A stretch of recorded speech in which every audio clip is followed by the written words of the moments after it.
আসসালামু আলাইকুম এভরিওয়ান, চলে আসলাম ইরহানস ফ্যামিলি ব্লগ থেকে আরও একটি নতুন ভিডিও নিয়ে। তো এরই মধ্যে আপনারা গতকালকের ভিডিওতে দেখে ফেলেছেন যে আমরা কিভাবে প্রস্তুতি নিয়ে ভাইয়ের শ্বশুর বাড়িতে আসলাম। তো ফাইনালি আজকে চলে আসছি। তো এখন আমাদের ভিতরে প্রবেশ করার পালা। সম্পূর্ণ ভিডিওটি দেখতে হলে আমাদের সঙ্গে থাকতে হবে।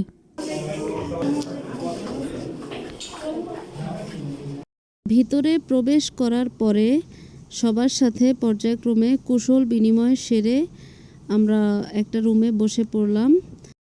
এরই মধ্যে আমাদের জন্য নিয়ে আসা হলো ওয়েলকাম জুস। শেফা শেফা আমাদের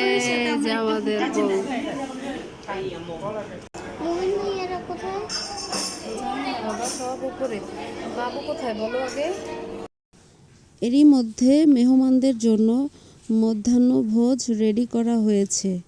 এখন আমরা পর্যায়ক্রমে সবাই উপরে উঠব। চলুন যাওয়া যাক।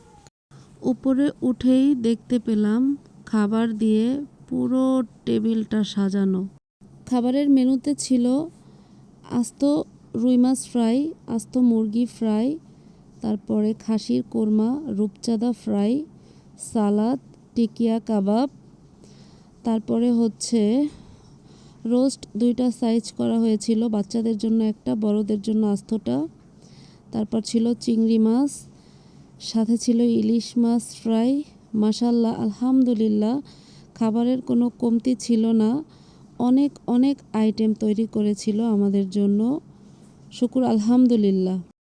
আমাদের খাওয়া দাওয়ার পুরোটা সময় জুড়ে আমার ভাই আর ভাইয়ের বউ আমাদের পাশে ছিল। আমাদের কখন কি লাগবে, কি দরকার, সেগুলো ওরা খুব সুন্দরভাবে দেখছিল। খাওয়া দাওয়ার শেষ পর্যায়ে মজার ছলে আমার খালামণির হাত ধোয়ানোর জন্য এসেছিল আমার ভাইয়ের বউয়ের কিছু রিলেটিভস। একদম হাত ধোয়ানোর শেষ পর্যায়ে আমার খালামণি তাদের সবাইকে একটু খুশি করার চেষ্টা করলো। অবশেষে তারা একদম খুব খুশিতে আনন্দে তারপরে চলে গেল। মাশাল্লাহ, এই দৃশ্যগুলো আসলেই অসম্ভব সুন্দর। খাওয়া দাওয়া শেষে ছাদে প্রশান্তির বাতাস খেতে সবাই বসে পড়ল। যদিও রৌদ্র ছিল, কিন্তু তারপর অসম্ভব সুন্দর শীতল বাতাস বইছিল। আমি খাওয়া দাওয়া শেষ করে এক ফাঁকে আমার ভাইয়ের বউয়ের বাসাটা ট্যুর দিলাম। এখানে দেখা যাচ্ছে আমার শ্রদ্ধেয় তালই এবং মাওইমা, খুব সুন্দর লাগছে তাদের ছবিটা। বাসাটা খুব সুন্দরভাবে ডেকোরেশন করা ছিল। ওদের বাসাটা হচ্ছে ট্রিপ্লেক্স, খুব সুন্দর, খুব সুন্দর। যতটা সুন্দর ক্যামেরায় আমি ওইভাবে ক্যাপচার করতে পারিনি। তো অবশেষে চলে আসলাম একদম আমাদের বউ শেফা। আমাদের বউয়ের নাম হচ্ছে শেফা, আর এটা হচ্ছে শেফার রুম, যেটা কিনা পুতুল দিয়ে পুরো সাজানো ছিল। আর হচ্ছে এই দেখা যাচ্ছে এখানে আমাদের ছোট্ট শেফাকে। মাশাল্লাহ মাশাল্লাহ, খুব সুন্দর শেফা ওর ভাইয়ের সাথে। আর এখানেও আর একটা ছবি দেখতে পাচ্ছি, খুবই কিউট মাশাল্লাহ।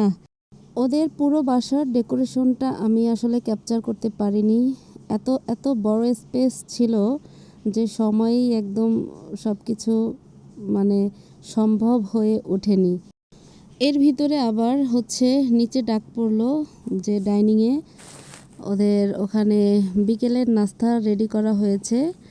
এখন এতগুলা খাবার খেয়ে এখন আবার কিভাবে যে এই নাস্তা শেষ করব সেটা বুঝে উঠতে পারছি না।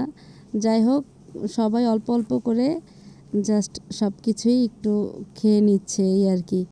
বিকেলের নাস্তা শেষ করার পরে তারা সামনে একটা কেক হাজির করলো, ওয়েলকাম বিয়াইন লেখা। তো এই কেকটা মূলত আমার খালামণিকে দিয়ে তারা কাটাবে। ফাইনালি এখন কেকটা কাটার সময় চলে আসলো।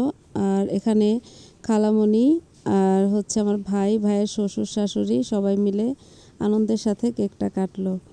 মাওইমা আমার খালামণিকে কেক খাওয়ানোর ট্রাই করলো, বাট সে ডায়াবেটিক্সের কারণে নিতে চাচ্ছিল না। তারপরও একদম অল্প একটু সামান্য পরিমাণে মুখে নিল।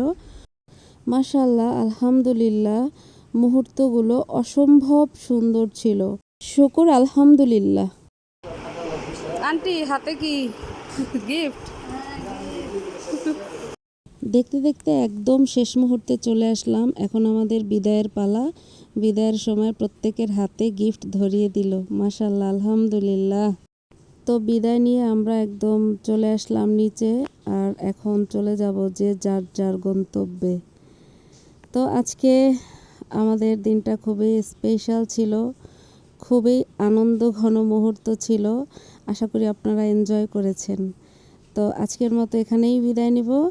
দেখা হবে নতুন কোনো ব্লগে। আল্লাহ হাফেজ।